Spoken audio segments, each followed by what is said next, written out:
Good morning everyone, स्वागत है आप सबका प्रसाद एकेडमी में। आज भारतीय संविधान से संबंधित क्लास नंबर 2 है।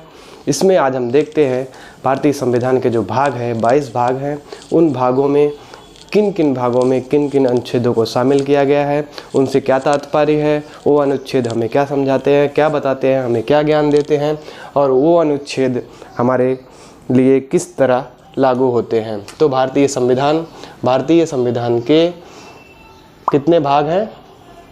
22 भाग हैं। तो भारतीय संविधान में 22 भाग हैं। 8 अनुसूचियां थीं। संशोधन करके उनका जो 9वीं अनुसूची, 10वीं अनुसूची, 11वीं अनुसूची और 12वीं अनुसूची टाइम पर जैसा भारतीय संसद को, भारतीय सरकार को, हम लोगों को लगा कि अभी संशोधन करके नई सूची जोड़ना चाहिए, तो भारतीय संसद द्वारा अमेंडमेंट करके नई अनुसूचियां जोड़ते हुए हमने 12 अनुसूची अब तक अर्जित कर ली है। हमारे संविधान में 12 अनुसूचियां हैं, 22 भाग हैं। वो भी अभी 25 एक्ट जो शामिल हो रहे हैं अमेंडमेंट के द्वारा, वो भी लगभग 22 भाग को 25 भाग में हमने परिवर्तित कर लिया है। बट यहाँ पर 22 भागों के बारे में मैं आपको पूर्ण जानकारी दूंगा। वही 22 भाग हैं, 8 अनुसूचियाँ थी, अभी 12 अनुसूचियाँ हो गई हैं। ओके, तो 295 अनुच्छेद जो मूल अनुच्छेद हैं 295 थे। अभी इसमें अमेंडमेंट होकर ये भी काफ़ी हद तक 100-125 के आसपास ये भी पहुंच गए हैं। ठीक है, तो जो मूल अनुच्छेद थे, मूल आर्टिकल थे, इनके साथ में अनुच्छेद जैसे 51A, ऐसे ABCDO तक Z तक जाते थे हम लोग। ठीक है, तो उनको भी हम कवर करेंगे जब पूर्ण रूप से आर्टिकल पढ़ेंगे। जहाँ तक हमारे एजुकेशन के लिए, हम लोगों के लिए लगेगा कि यह संबंधित है हमारे पढ़ाई से, हमारे समाज से है, सब पूरा संबंधित है। बट जहाँ तक हमें एक बारीकी जानकारी लेने के लिए हम लोगों को लगेगा कि ये आवश्यक है, तो हम उसको अर्जित कर लेंगे, आप लोगों के बीच में ला लेंगे। ठीक है, तो आइए देखते हैं आज हम अनुसूचियों के बारे में। 22 भाग हैं, 22 भाग के जो पार्ट्स ऑफ इंडियन कॉन्स्टिट्यूशन, तो इसके फर्स्ट जो भाग है, प्रथम भाग है, आइए देखते हैं। भारतीय संघ और उनके क्षेत्र। प्रथम भाग में भारतीय संघ और उनके क्षेत्र के बारे में बात किया जा रहा है। क्या किया जा रहा है? प्रथम भाग में भारतीय संघ और उनके क्षेत्र। संघ मतलब राज्य। राज्य मतलब यहाँ कॉन्स्टिट्यूशन में, हमारे जो संविधान में राज्य मतलब पूरे देश को ही राज्य बोलते हैं। वहाँ पर उनका जो मतलब थोड़ा सा अलग डिफरेंट वे में संविधान की जो भाषा है, बट यहाँ पे हम समझते चलेंगे राज्य बोलते हैं, तो ज़्यादातर वहाँ पर आपको पूरा राष्ट्र, देश ही समझना ज़्यादा उचित रहेगा। ठीक है, संघ और उनके क्षेत्र। जो संघ है हमारा राज्य और हमारा जो देश है, और उनके राज्य क्षेत्र जो छोटी रियासतें थी, उनको हम शामिल कर सकते हैं। ये हमें 1 से 4 तक जो आर्टिकल है वह प्रावधान हमें समझाता है कि हम उनको कैसे अपने देश में सम्मिलित करेंगे। उनका नाम चेंज कर सकते हैं, उनकी सीमा का निर्धारण कर सकते हैं। तो यह जो हमें पावर मिलती है भाग नंबर 1 से, अनुच्छेद 1 से 4। तो इसमें हम राज्य क्षेत्र का नाम परिवर्तित कर सकते हैं, उनकी सीमाएं तय कर सकते हैं, उन्हें सम्मिलित कर सकते हैं। ठीक है, तो 1 से 4 जब अनुच्छेद पूर्ण रूप से आर्टिकल पढ़ाया जाएगा, तो उसमें पूरी व्याख्या के साथ में आपको पूर्ण रूप से बता दिया जाएगा। ओके, तो अभी हम भाग के बारे में चर्चा कर लेते हैं। भाग नंबर 1 में क्या है? संघ और उनके क्षेत्र। क्या है? संघ और उनके क्षेत्र। अनुच्छेद कितने हैं? 1 से 4 तक। फर्स्ट भाग में अनुच्छेद 1 से 4। ठीक है, तो भाग नंबर 2, अनुच्छेद 511। अनुच्छेद 5 से 11, 15 to 11। कितना क्या आता है इसके अंतर्गत? नागरिकता। हमारी नागरिकता कैसी है? सिटीजनशिप। विदेशी नागरिक कैसे यहाँ पर रह सकते हैं, हम विदेश में कैसे जा सकते हैं, और हम कैसे यहाँ के नागरिक हैं, तो हमें क्या क्या अधिकार प्राप्त है नागरिक के तौर पर, तो हम पूरी सिटीजनशिप जब पढ़ेंगे अनुच्छेद 5 से 11 तक हम पढ़ लेंगे। ओके, तो भाग नंबर 2 नागरिकता, सिटीजनशिप, यह क्या है? 5 से 11 अनुच्छेद इसके अंतर्गत आते हैं। हमें यह जानना इसके लिए ज़रूरी है क्योंकि अगर किसी भी बुक को, किसी भी ग्रंथ को हम पढ़ते हैं, तो उसके पार्ट्स डिवाइड करके पढ़ेंगे, आराम से हम पढ़ सकते हैं। बट अगर पार्ट्स उसके डिवाइड नहीं करेंगे तो हम क्या करेंगे, उसको इतनी बड़ी बुक देखकर, इतने ज़्यादा हैवी देखकर हम वहाँ पे थक जाते हैं, नहीं समझ पाते हैं, तो एक मानसिक दबाव हो जाता है। ठीक है, तो पार्ट्स में अगर वितरित कर देते हैं तो उसे आसानी से समझा जा सकता है, पढ़ा जा सकता है। ठीक है, जैसे हम रामचरितमानस मोटी किताब है, आप सबको पता है, आपने देखा होगा, आप सबके घर में भी होएगा। ठीक है, तो इस किताब को पढ़ने हेतु हमारे स्वामी, जो उनके रचयिता स्वामी जी ने, उसमें कितने 7 कांड बना दिए थे। 7 कांडों में एक कांड पढ़ने के लिए लगभग हमें 3 से 3.5 घंटे लग जाते हैं औसतन, क्योंकि 24 घंटे में वाचन कर दिया जाता है इनका पूर्ण रूप से। ठीक है, तो 3-3.5 घंटे लगते हैं, 7 कांड हमें पढ़ना है, तो उनका आराम से वहाँ पे निर्धारण हो जाता है। ऐसे हम संविधान पढ़ने हैं तो किसी मोटे बुक को पढ़ने तो हमें अध्याय दिया जाता है, चैप्टर दिया जाता है। तो ऐसे ही हम अपने संविधान को अगर पढ़ेंगे तो 22 भागों में पढ़ेंगे, आराम से एक एक भाग देखते चलेंगे, उसमें क्या क्या दिया है, कौन से अनुच्छेद हैं, हमें उससे क्या अधिकार प्राप्त होता है, क्या जानकारियाँ प्राप्त होती है, आसानी से हम देखते चलेंगे। ठीक है, तो बने रहिए और देखते रहिए। भाग दो में नागरिकता। अब ये नागरिकता से संबंधित जो अनुच्छेद है 5 से 11। ठीक है, भाग नंबर 3। तो भाग नंबर 3 है मूल अधिकार। भाग नंबर 3 क्या है, एक बार आप ना स्क्रीनशॉट ले लीजिएगा, क्योंकि ये जो महत्वपूर्ण आपको दिख रहे हैं यहाँ पे, आपके जो कैमरे में 12 भाग दिख रहे होंगे, बाकी के थोड़े से नीचे है तो वो एडजस्ट कर दिया जाएगा। ठीक है, तो आप स्क्रीनशॉट ले सकते हैं इसका, फिर मैं स्टार्ट करता हूँ। ठीक है, तो भाग नंबर 3 मूल अधिकार। मूल अधिकार कौन हमें प्रदान करता है, भाग नंबर 3। भाग नंबर 3 में मूल अधिकार की व्याख्या की गई है। हमारे कौन कौन से मूल अधिकार हैं, हम कैसे स्वतंत्र हैं, हम अपने धर्म की रक्षा कैसे कर सकते हैं, अपने प्राणों की रक्षा कैसे कर सकते हैं, अपनी मान हानि की रक्षा कैसे कर सकते हैं, अपनी संपत्ति की रक्षा कैसे कर सकते हैं, जो अधिकार हमें प्राप्त कराया है, हम कैसे किसी व्यक्ति के खिलाफ डायरेक्ट हाई कोर्ट या सुप्रीम कोर्ट जा सकते हैं। Very interesting and powerful, that is मूल अधिकार।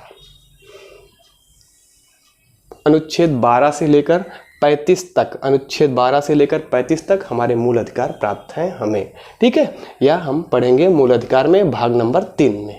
ठीक है, ओके, देखते हैं भाग नंबर 4। भाग नंबर 4 राज्य के नीति निर्देशक तत्व, डीपीएसपी। जो राज्य है, राज्य, यहाँ राज्य का मतलब स्टेट पॉलिसी है। ठीक है, direct principle of state policy. यहाँ पर राज्य के नीति निर्देशक तत्व, यहाँ पे राज्य निर्धारण करता है कि हम अपने नागरिकों को कैसी सुरक्षा व्यवस्था और क्या क्या प्रदान करते हैं।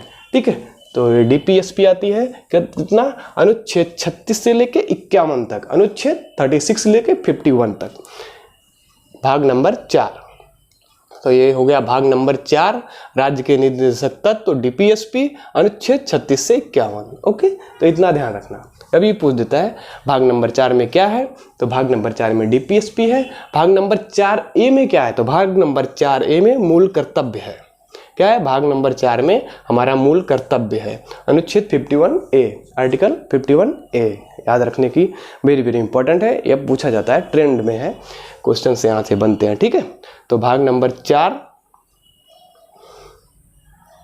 36 से 51 राज्य के नीति निर्देशक तत्व, भाग नंबर 4A मूल कर्तव्य 51A। ओके, मूल कर्तव्य किसमें, हमारे कुछ कर्तव्य भी नहीं थे, हमें अधिकार दिया है संविधान ने, तो हमें कर्तव्य भी दिया है कि हम ऐसे ये कर्तव्य कर सकते हैं। क्या कर सकते हैं, जैसे हम राष्ट्र की सेवा के लिए, अपने झंडे के सम्मान के लिए और राष्ट्रहित के लिए हम हमेशा तत्पर रहें, राष्ट्रीय संपत्ति को हम नुकसान ना पहुंचाएं, ढेर सारे हमारे कर्तव्य है। वो पूर्ण रूप से 4A की जब हम व्याख्या करेंगे, भाग नंबर 4A की व्याख्या में पूर्ण रूप से आपको पूरी जानकारी प्रदान कर दी जाएगी। हम एकदम बारीकी से लेकर चलने के लिए आपके साथ हैं। ठीक है, तो आप जुड़े रहिए,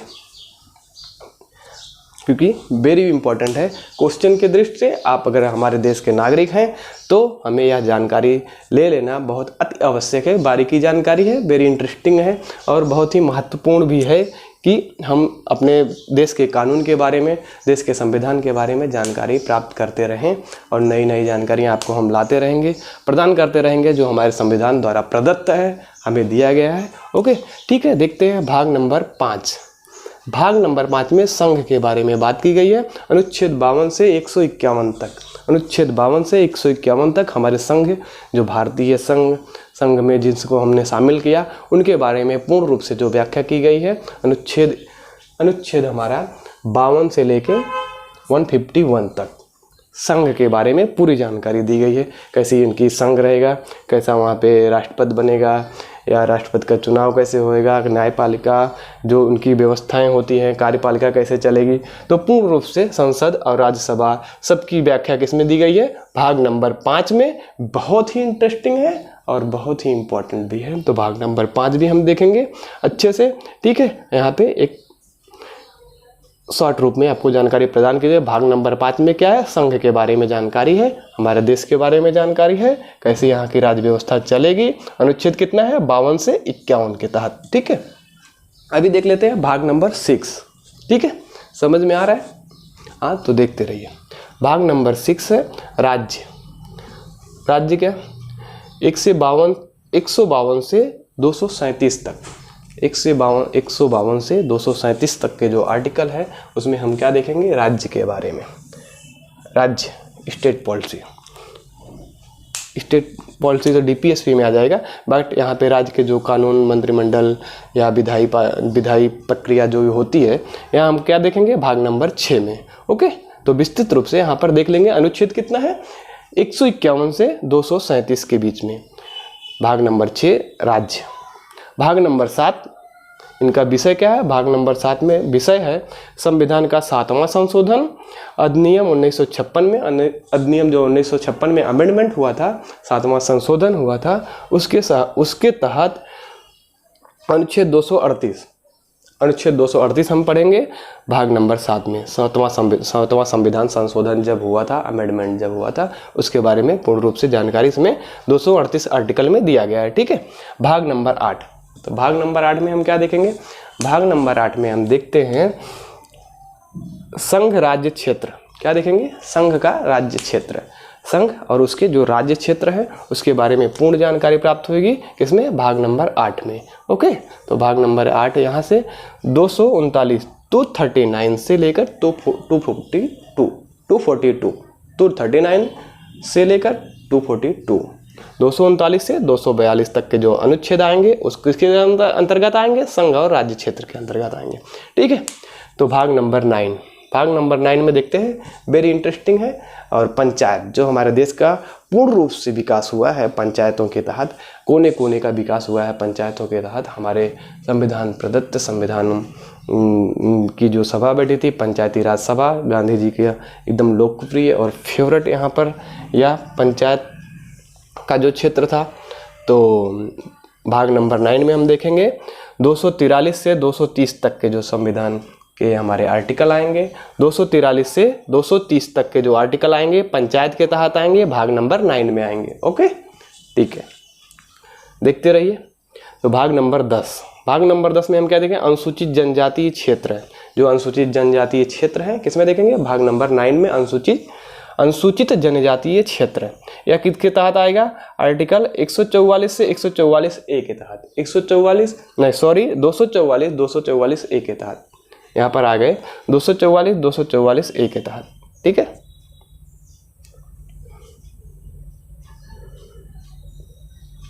वहीं पर यहाँ पर हमने देख लिया था 7वां संशोधन अधिनियम, यहाँ पर 238, ठीक है। संघ राज्य क्षेत्र हम देखे 239 से 242 तक ले, और पंचायती राज हमने देखा 243 से 230 तक, 243 से 230 ओ तक, 243 से 243 ओ तक। यहाँ पे थोड़ा सा कन्फ्यूजन रहेगा। भाग 9 में 200 पंचायती राज आएगा, 243 से 243 ओ तक, 243 ओ है, ठीक है। यहाँ पे कन्फ्यूजन थोड़ा सा आ सकता है, 243 से 243 ओ तक, ओके, ठीक है। अनुसूचित जनजातीय क्षेत्र हम देखेंगे 244 से 244 ए तक। हमने जो संविधान के जो आर्टिकल है A B C D, ऐसे भी बहुत सारे आर्टिकल्स हैं नंबर वाइज, तो उसको थोड़ा सा इसमें कन्फ्यूजन होता है पढ़ते समय, बट जब हम विस्तृत रूप से देखेंगे कोई कन्फ्यूजन रहेगा, क्योंकि 43A, 43B, 43C, D ऐसा आता रहता है। ठीक है, तो दसवां हम देखेंगे अनुसूचित जनजातीय क्षेत्र 244 से 244A। 11वां देखते हैं, 11वां है राज्यों के बीच जो संबंध है, राज्यों और संघ और राज्यों के बीच जो संबंध है वो क्या है, 244 से 245। संघ और राज्यों के बीच का जो संबंध है 244 से 245, संघ और राज्यों के बीच का जो संबंध है यह भाग नंबर 11 में है, 244 से 245 में।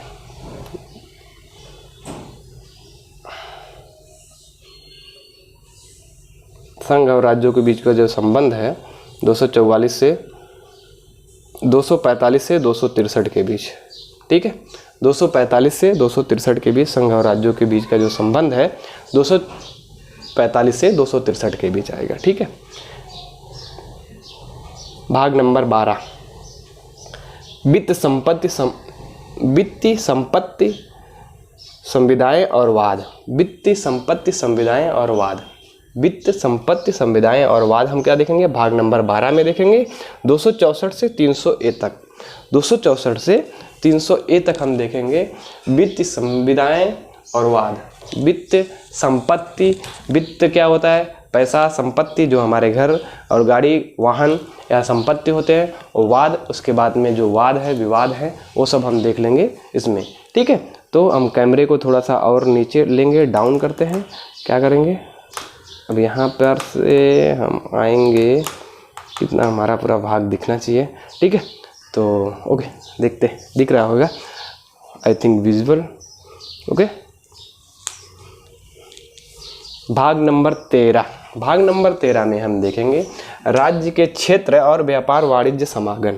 क्या है, 301 आर्टिकल से 307 आर्टिकल, 301 से 307 का जो आर्टिकल आएगा इसके तहत आएगा, क्या आएगा, राज्य के जो क्षेत्र हैं, सॉरी,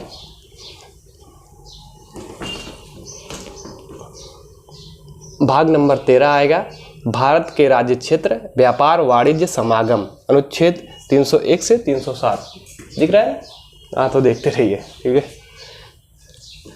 जो भाग नंबर 14 है, भाग नंबर 14 में देखेंगे संघ राज्यों के अधीन सेवाएं। संघ और राज्यों के बीच, जो राज्य, केंद्र और राज्यों के बीच की जो अधीन सेवाएं होती हैं, अनुसूचियां जो होती हैं, इनकी जो बीच की जो सेवाएं होती हैं वह देखेंगे किसमें, 308 आर्टिकल से लेकर 323 आर्टिकल तक।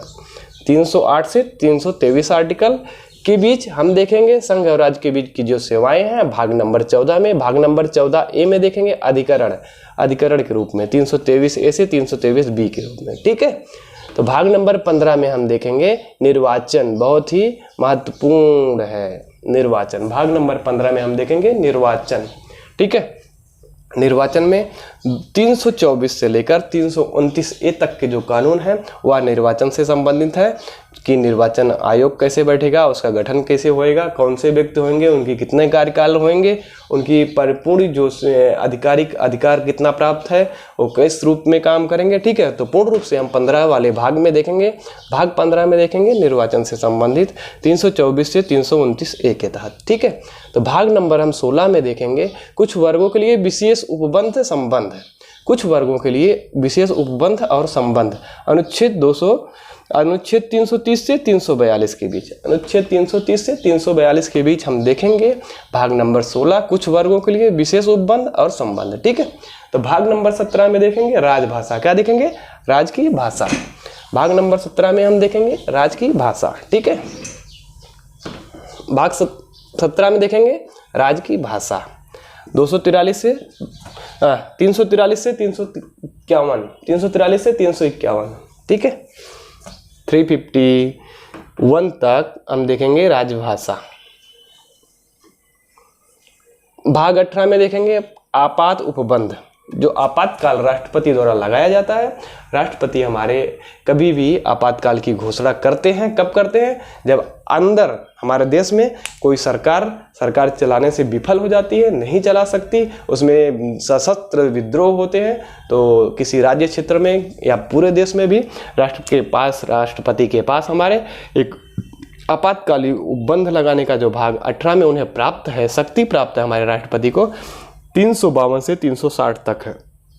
यह किसी देश से लड़ाई होती है तो भी यह आपातकाल लगा सकते हैं। देश के किसी राज्य किसी क्षेत्र में लड़ाई होती है या कोई सरकार विफल होती है तो वहाँ पर आपातकालीन लगाया जा सकता है। किसके द्वारा? राष्ट्रपति के द्वारा। वेरी इंपॉर्टेंट है, भाग नंबर 18। ओके, भाग नंबर 18 है, आपातकाल का उपबंध है। इसमें 352 से 360 तक के अनुच्छेद यहाँ पर आते हैं। भाग नंबर 19 में प्रकीर्ण, भाग नंबर 19 में, भाग नंबर 19 क्या दिया है? इसका नाम प्रकीर्ण। इसमें क्या है? 361 से 367, 361 से 367। भाग नंबर 20 में संविधान के जो संशोधन है 368 के तहत, अनुच्छेद 368 वेरी वेरी इंपॉर्टेंट है। या इसके तहत ही हम अपने संविधान संशोधन कर सकते हैं, संसद में किसी कानून को प्राप्त करा सकते हैं, या इसके तहत ही हम किसी कानून को उसकी जो संशोधन व्यवस्था कर सकते हैं। एक विशेष मत के अनुसार हमारा संविधान संशोधन जो राज्यसभा और लोकसभा में होता है तो इसके तहत ही होता है। 368 अनुच्छेद के तहत होता है। भाग नंबर 20 में इसका पूर्ण रूप से वर्णन किया जाएगा। भाग नंबर 21 में क्या किया जाएगा?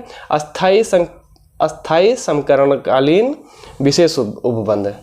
संक्रमणकालीन विशेष उपबंध, जो संक्रमण होते हैं किसी रोग की वजह से, जैसे अभी हमारा कोरोना आया था, ऐसे में अगर अस्थायी संक्रमणकालीन विशेष उपबंध की व्यवस्था की जाएगी 369 से 392 के तहत। आर्टिकल 369 से 392 के तहत अनुच्छेद 369 से 392 के तहत अस्थायी संक्रमणकालीन उपबंध की व्यवस्था भाग नंबर 21 में दिया गया है। ठीक है, तो भाग नंबर 22 में देखते हैं। संक्षिप्त नाम, प्रारंभ में हिंदी, प्राधिकृत पाठ और निरसन। संक्षिप्त नाम के बारे में, प्रारंभ में हिंदी के ऊपर बल दिया गया है, हिंदी को विशेष प्रावधान प्राप्त है। ठीक है, तो हिंदी को राजभाषा के रूप में हम मानने के लिए भी हम तैयार हैं। अनुच्छेद 393 से 395 क्या है? 393 में संक्षिप्त नाम, प्रारंभ में हिंदी, प्राधिकृत पाठ और निरसन क्या है? भाग नंबर 22 में। ओके, तो आई थिंक आपको यह पूरा भाग समझ में आ गया होगा।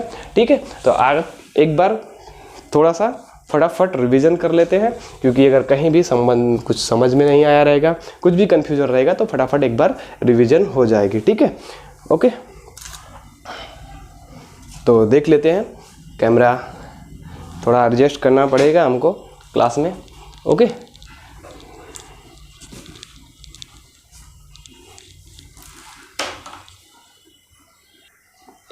तो दोस्तों एक बार रिवीजन के तौर पर आइए देख लेते हैं कि constitution of India, parts of constitution of India के जो पार्ट्स हैं इसको हम देख लेते हैं। भारतीय संविधान के जो भाग हैं कितने हैं? 22 भाग हैं, 12 अनुसूचियां हैं। ओके, 395 मूल संविधान के जो आर्टिकल्स हैं। ओके, भाग 1 में क्या देखते हैं हम? संघ और उनके क्षेत्र को। भाग 1 में संघ और उनके क्षेत्र को अनुच्छेद क्या है? 1 से 4 है। ठीक है, ओके, अनुच्छेद क्या है? 1 से 4 है, अनुच्छेद 1 से 4।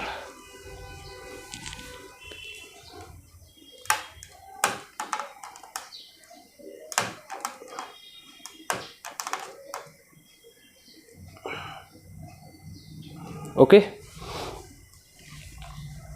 भारतीय संविधान में जो भाग 1 है संघ और उनके क्षेत्र के बारे में जानकारी है। 1 से 4 तक के जो संविधान के हमारे अनुच्छेद हैं, आर्टिकल है, इसके तहत आते हैं। ठीक है, भाग नंबर 2 में सिटीजनशिप, नागरिकता के बारे में बात की जाएगी। 5 से 11 तक के आर्टिकल इसके बीच आएंगे, इनको हम वहीं पर देख लेंगे।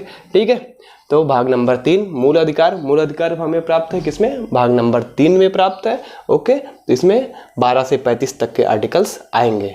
ओके, 12 से 35 तक के आर्टिकल इसमें हैं, हम उनको देखेंगे कब? मूल अधिकार जो हमें प्राप्त है अनुच्छेद 12 से लेकर अनुच्छेद 35 के बीच में। ठीक है, जो हमें अनुच्छेद जो हमें जीवन की रक्षा के तहत हमें कार्य करने के लिए, हमें निर्वाह देश में कहीं भी जाकर संपत्ति खरीदने अधिकार है, हमें वहाँ पर जाके अपना कारोबार चलाने के लिए, गाड़ी घोड़ा अपने जो भी काम करने के लिए, तथा वहाँ पर हमें वाक की भी वहाँ पर स्वतंत्रता प्राप्त होती है कि हम किसी भी तरह से किसी के विरोध में भी हम अपने जो शब्द है प्रकट कर सकते हैं अपने एक संविधान के दायरे में रहते हुए। ठीक है, तो ढेर सारे मूल अधिकार हमें यहाँ पर प्राप्त है, हम वहाँ पर चर्चा करेंगे विस्तृत रूप से भाग नंबर 3 में, अनुच्छेद 12 से 35 के बीच में। ठीक है, तो अनुच्छेद भाग नंबर 4 क्या करेंगे, नीति निर्देशक तत्व जो DPSP है वहाँ पे हम लोग देखेंगे। भाग नंबर 4 में 36 से 51 तक के जो अनुच्छेद आएंगे उनको हम देखेंगे कब, भाग नंबर 4 में। ठीक है, भाग नंबर 4A में मूल कर्तव्य, हमारे मूल कर्तव्य 51A में दिया है, 51A में निहित है मूल कर्तव्य। ओके, भाग नंबर 5 में है संघ जो है हमारा संघ कैसा रहेगा, 52 से 51 तक के जो आर्टिकल्स है या हमें बताएंगे, क्या बताएंगे, भाग नंबर 5 में संघ, भारतीय संघ के रूप में जो राष्ट्रपति, संसद, लोकसभा, राज्यसभा, यह सब हमें किस में दिखेगा, संघ में। तो भाग नंबर 6 राज्य क्या है, राज्य के बारे में जानकारियाँ पूर्ण रूप से कौन प्रदान करेगा, 151 से लेकर के 237, 151 के से लेकर के 237 के जो अनुच्छेद हैं हमें दिखेंगे। राज्य के सेवा में निवृत्त जो सभी कार्य रहेंगे उनको जो सेवाएं प्रदान करने का जो इनमें निहित शक्तियां हैं और राज्य में दिखेगा भाग नंबर 6 में। भाग नंबर 7 में दिखेगा संविधान संशोधन का 7वां अधिनियम, 7वां जो संशोधन हुआ था 1956 में, इसके जो निश्चित किया गया था 238 के तहत। ओके, भाग नंबर 8 में दिखेगा संघ और राज्य क्षेत्र, संघ और राज्य क्षेत्र जो दिखेगा भाग नंबर 8 में दिखेगा। इसमें क्या, इसमें जो संघ और राज्य क्षेत्र में जो अनुसूचियाँ आएंगी, अनुसूचिया के जो आर्टिकल्स आएंगे या आएंगे 239 से 242, 239 से 242। ओके, भाग नंबर 9 में पंचायत की व्यवस्था की गई है 243 से 243 ओ के तहत, 243 से 243 ओ, ABCDEFG ऐसे ओ तक जो भाग नंबर 9 में पंचायत की व्यवस्था की गई है 243 से 243 ओ के तहत। ठीक है, भाग नंबर 10 में देखेंगे अनुसूचित जनजाति व उनके क्षेत्र, 244 से 244 ए के तहत जो आर्टिकल रहेंगे 244 ए के तहत हम देखेंगे, क्या देखेंगे, अनुसूचित जनजाति और उनके क्षेत्र। भाग नंबर 11 में देखेंगे राज्यों के बीच संबंध, 242 से 263 तक, 242 से 263 तक के जो आर्टिकल रहेंगे और हम देखेंगे संघ और राज्यों के बीच के जो संबंध है, इनके क्या कार्य हैं, इनके क्या कार्य, इनके अंतर्गत क्या क्या सुविधाएं आती हैं, इनके अंतर्गत क्या क्या सुविधाएं आती हैं। तो ठीक है, हम देखेंगे संघ और राज्यों के बीच के जो संबंध रहेंगे भाग नंबर 11 में देखेंगे 245 से 263 के आर्टिकल्स इनके बीच में आएंगे। ठीक है, भाग नंबर 12 में देखेंगे वित्त संपत्ति संविदाएं और वाद, वित्त संपत्ति संविदाएं और वाद हम देखेंगे 264 से 301 के जो आर्टिकल्स रहेंगे, 264 से 301 के जो आर्टिकल्स रहेंगे राज्य, संघ और उनके। भाग 12 में वित्तीय संपत्ति संविदाएं और वाद। ठीक है, भाग नंबर 13 में देखेंगे भारत के राज्य क्षेत्र में व्यापार वाणिज्य समागम, भारत के राज्य क्षेत्र में व्यापार वाणिज्य और उसके समागम हम देखेंगे भाग नंबर 13 में देखेंगे। अनुच्छेद 301 से 307 तक के हम इसमें देख लेंगे। ठीक है, अनुच्छेद 314 संघ और राज्यों के बीच की जो सेवाएं हैं यह किसमें निहित है, 308 से 323 तक निहित है, 308 से 323 तक के भाग नंबर 14 में संघ और राज्यों के अधीन जो सेवाएं हैं उसमें हमें देखने को मिलती हैं। भाग नंबर 14A में दिखता है अधिकरण, क्या दिखता है, अधिकरण क्या है, 323A से 323B के तहत हमें आर्टिकल वही प्रदान करता है। भाग नंबर 15 में देखेंगे निर्वाचन से संबंधित 324 से 329 तक के जो कानून के जो हमारे आर्टिकल्स आते हैं वह किसके आते हैं, निर्वाचन के तहत। निर्वाचन में 300 ये जो निर्वाचन की पद्धति है 324 से लेकर 329A के तहत हमें निर्वाचन आयोग पूर्ण रूप से दिखेगा। ठीक है, भाग नंबर 16 आई थिंक आपको दिख नहीं रहेगा, मैं रिवीजन ही करा रहा हूँ, आपको इसके पहले दिखा दिया। ठीक है, भाग नंबर 16 में कुछ वर्गों के लिए, सॉरी फॉर दिस, भाग नंबर 16 में कुछ वर्गों के लिए विशेष उपबंध और संबंध क्या है, 330 से 342 तक के आर्टिकल आएंगे। भाग नंबर 17 में राज्य की भाषा बताएंगे 243 से 251 के बीच के आर्टिकल्स। भाग नंबर 18 में आपातकाल उपबंध बताया गया है, 352 से 360 के अनुच्छेद आएंगे। 352 से 360 जो हमारे राष्ट्रपति को एक विशेष पावर प्राप्त है आपातकाल की उपबंध, या भाग नंबर 18 वेरी इंपॉर्टेंट है, याद रख लीजिए। भाग नंबर 18 में क्या है, आपातकालीन उपबंध है 352 से 360 तक का। भाग नंबर 19 में प्रकीर्ण दिया गया है। प्रकीर्ण या क्या है, 361 से 367 के आर्टिकल इसके बीच आते हैं। भाग नंबर 20 में संविधान के संशोधन 368 के तहत जो भारतीय संविधान के संशोधन किए जाते हैं, अमेंडमेंट किए जाते हैं, यह किस में आता है, भाग नंबर 20 में आता है। ठीक है, इंपॉर्टेंट है। भाग नंबर 21 में अस्थायी संक्रमणकालीन विशेष उपबंध जो होते हैं या 369 अनुच्छेद 369 से 392 के जो अनुच्छेद आएंगे या किस में आएंगे, भाग नंबर 21 में आएंगे। अस्थायी संक्रमणकालीन विशेष उपबंध हमको देखने को मिलेंगे। तो यह किस में मिलेगा, 369 अनुच्छेद से लेकर 392 के जो आर्टिकल्स रहेंगे भाग नंबर 21 में। भाग नंबर 22 संक्षिप्त नाम, प्रारंभ में हिंदी, प्राधिकृत पाठ और निरसन। संक्षिप्त नाम, प्रारंभ में हिंदी, परिसमन, प्राधिकृत पाठ और निरसन, संक्षिप्त नाम, हिंदी, यह सब किस में हमने देखने मिलेगा, भाग नंबर 22 में देखने को मिलेगा। 393 अनुच्छेद से लेकर 395, 393 से 395 के जो अनुच्छेद है यह हमें 22 नंबर भाग में मिल जाएंगे। ठीक है, और कुछ महत्वपूर्ण तथ्य हैं, इन्हें भी हम देख लेते हैं। प्रेम बिहारी नारायण रायजादा, एक बार इनको आप याद कर लेना। नया नाम आपको सुनने में लग रहा है लेकिन वेरी इंपॉर्टेंट है। आजकल क्वेश्चंस यहाँ से भी बनते हैं धूम धड़ल्ले से, तो इसे आप देख लीजिए। प्रेम बिहारी नारायण रायजादा, यह क्या है, यह हमारे संविधान के लेखक हैं, जो हमारी बुक्स हमारे संविधान निर्माता ने मिल करके, हमारे प्रारूप कमेटी जो मिल के ड्राफ्टिंग कमेटी के जो हमारे चेयरमैन, अध्यक्ष, संविधान के पिता भी कहे जाते हैं हमारे संविधान के भीमराव अंबेडकर साहब। और पूरी संविधान सभा ने जब हमारे संविधान को पूर्ण रूप से तैयार कर दिया तो उसे हाथों से हस्तलिखित किसने किया है, तो प्रेम बिहारी नारायण रायजादा, इनका भी नाम पूछा जाता है आजकल। ये लेखक थे, उन्होंने पूर्ण रूप से इंग्लिश भाषा में हमारे संविधान को लिखा है। हस्तलिखित, हमारी जो मूल प्रति है हस्तलिखित है। ठीक है, तो किसने लिखा, प्रेम बिहारी नारायण रायजादा ने। इसने 6 महीने में लिखा और 294 निफ्स का प्रयोग कर करके इन्होंने 6 महीने में इसे पूर्ण रूप से हमारे संविधान को लिख दिया था। हमारे संविधान पे जो साइन किया था, हस्ताक्षर किए थे 284 लोगों ने किए थे। ये भी वन लाइनर क्वेश्चन में पूछा जाता है, किसने हस्ताक्षर साइंस जो हुई थी 284 लोगों की हुई थी। ठीक है, जो हमारे कमेटी बैठी थी उसमें जो अध्यक्ष से लेकर पूर्ण रूप से जिन्होंने भी सहयोग किया, इनका सहयोग था। पूरे संविधान में जो लोग उपस्थित थे उस समय 284 लोगों ने उस समय साइन की थी। ठीक है, तो अनुसूचियाँ 12 अनुसूचियाँ, 22 भाग, मूल रूप से 395 जो अनुच्छेद है। अनुसूचियाँ, 9वीं अनुसूची जो हमने बनाई, पहले 8 ही थी तो 12 अनुसूची हमने बनाई। 9वीं अनुसूची फर्स्ट अमेंडमेंट हुआ था 351 में, तभी 9वीं अनुसूची का जन्म हुआ था। ओके, 9वीं अनुसूची हमारी शामिल हुई थी कभी, जब पहला अमेंडमेंट पहला संशोधन के तहत लाया गया था। तो 9वीं अनुसूची बहुत इंपॉर्टेंट है, इसका एक अलग से क्लास होएगा। इसमें जो चला जाता है हमारा संविधान के जो भी आर्टिकल एक्ट चले जाते हैं वह पूर्ण रूप से असंशोधित है, मतलब उनको संशोधन नहीं किया जाता है। यह बहुत इंपॉर्टेंट है, बार बार यहाँ से क्वेश्चंस बनते हैं। 9वीं अनुसूची बहुत सुर्खियों में रहती है, तो इसके लिए एक अलग विशेष रूप से आपको अलग क्लास में बताया जाएगा। ठीक है, 9वीं अनुसूची फर्स्ट अमेंडमेंट के तहत या इसका विस्तार कर दिया गया था। 10वीं अनुसूची का हमने 1985 में जो संविधान संशोधन हुआ था,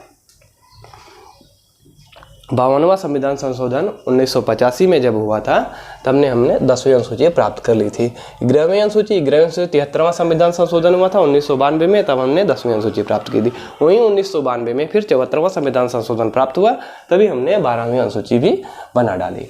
तभी 12वीं अनुसूची 1992 में 74वां संविधान संशोधन के तहत हमने 12वीं अनुसूची को प्राप्त कर लिया। तो अभी तक हमारे पास जो अनुसूची है कितनी है, 12 है, और भाग हमारे पास 22 है। एक्ट जो जुड़ते जा रहे हैं तो 25 तक के हमारे भाग उसमें प्रावधान कर दिया गया है। ठीक है, संविधान के टोटल अनुच्छेद 395 है। हमारे भारतीय संविधान, इनके जनक के रूप में बाबा भीमराव अंबेडकर साहब को जाना जाता है। हमारे ड्राफ्टिंग कमेटी के चेयरमैन थे और बी एन भीमराव जी, जो कि पूरे संविधान सभा के सलाहकार थे। बी एन भीमराव ने अनेक संविधान जो बने हैं देशों विदेशों में, वहाँ पर भी जाके सलाहकार के रूप में काम किया है। ठीक है, तो बहुत ही इम्पोर्टेंट और इंटेलेक्चुअल व्यक्तियों द्वारा हमारे संविधान का निर्माण हुआ। हम इसे भाग टू भाग देख रहे हैं, क्योंकि हमें भाग टू भाग देखने में एक सरलतापूर्ण अध्याय को समझ में आएगा। ठीक है, तो ऐसे ही हम लाते रहेंगे आपको, आपके बीच में संविधान के कुछ महत्वपूर्ण बारीकी जो आर्टिकल्स रहेंगे, और उनके जो हमें एजुकेशन के रूप में विशेष योगदान प्राप्त कराएंगे। बच्चों के लिए, हमारे समाज के लिए जो हितकर रहेगा, हम सारी सुविधाएं आपके सामने लाते रहेंगे, प्रदान करते रहेंगे। हमारी पूर्ण कोशिश रहेगी। ओके, तो ठीक है, बने रहिए, देखते रहिए। आप लोगों ने यहाँ पूरा देखा, उसके लिए थैंक यू सो मच। जय हिंद।